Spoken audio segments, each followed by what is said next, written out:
What's up, everyone? It's your boy Deceezed, and I'm back with some more content. We're talking about the Lies of P update. 1.3 finally came through, and it's live now. Huge changes are made to the game. I'm gonna go talk through them and discuss what's changed. Get back into some Lies of P right after this. So let's talk about it real quick. So, like I said, IGN just confirmed that the 1.3 update has gone live, and I'm literally updating my game as we speak. So as we get into it, there's some things that they've given us, some free costumes, some ways that we can accessorize a little differently, and they've also buffed some items, decreased some delays on some things, and given us a free default ability on playthrough. So some good stuff for us. So let's talk about it.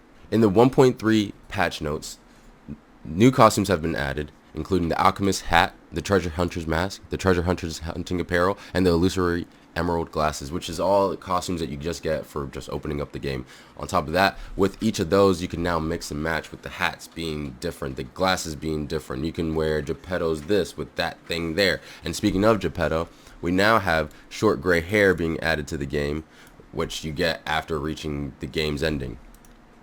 You can also adjust subtitle sizes, which is something that it's just basic stuff. Some things in out in the world have been balanced. Things have been a little bit easier. They've adjusted the attack speed of some monsters to make their attacks more intuitive, increased the duration of stance breaks for some monsters, and adjusted the spawn locations to make the flow of the game better, which could be super duper nice. I need to hop back in and figure out where those changes are. On top of that, the P organ rising dodge has been changed to a default ability upon just having it. So in that first phase, in phase 1 in your P organ, instead of having to choose between rising dodge, staggering, or an extra pulse cell, you just automatically get rising dodge. So I guess whenever you get knocked down, you can just simply get back up with the dodge, which is amazing against certain bosses like, let's say, Luxasia, where she caused me to go insane. And then on top of that, you have the nameless puppet at the end, which that'll 100% help with. And then, on top of that, they increase the damage of some weapons, increase some weapons to trigger stance breaks more often. Lighter blades will gain more guard regain, while heavier blades gain less. They decrease the delay after an attack and the time to charge a charge attack for some heavy handles, which means now some heavier handles will have a faster attack speed depending on the assembled blade, which is super duper awesome. We could do the puppet blade with maybe a fast handle, the wintry handle, and go super duper quick.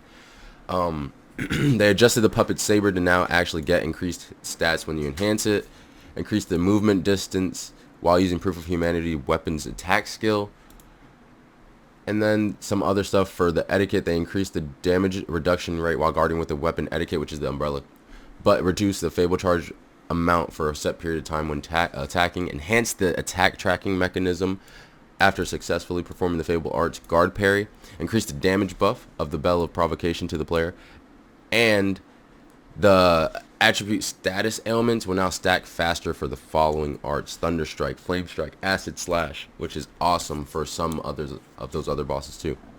They also increase the damage of the fatal attacks to better scale with the player's stats. Huge. Maybe I won't get stuck on the nameless puppet and have to give him my heart again. Yeah, I did that. I'm a sucker. And then they added new items to Polendina shops. There's 2 more quartz. And then after you expand the shop, there's another quartz. And then after the expanding the shop for the 3rd time, you get a full Moonstone of the Covenant to upgrade one of your better items. And then there's a whole bunch of bug fixes that they changed that'll just help with the quality of life of the game. Huge stuff is coming for Lies of P. There's that update is huge already. We already get so many free things.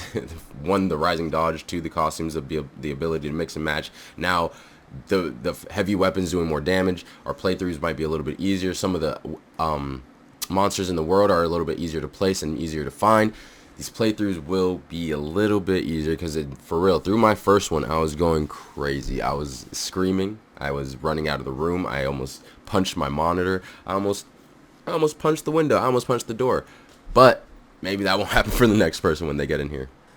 So let me know what you guys think about this stuff in the comments down below. Leave a like if you're liking this stuff. Subscribe to your boy. It's your boy Deceezed, and we out. See you in the next one.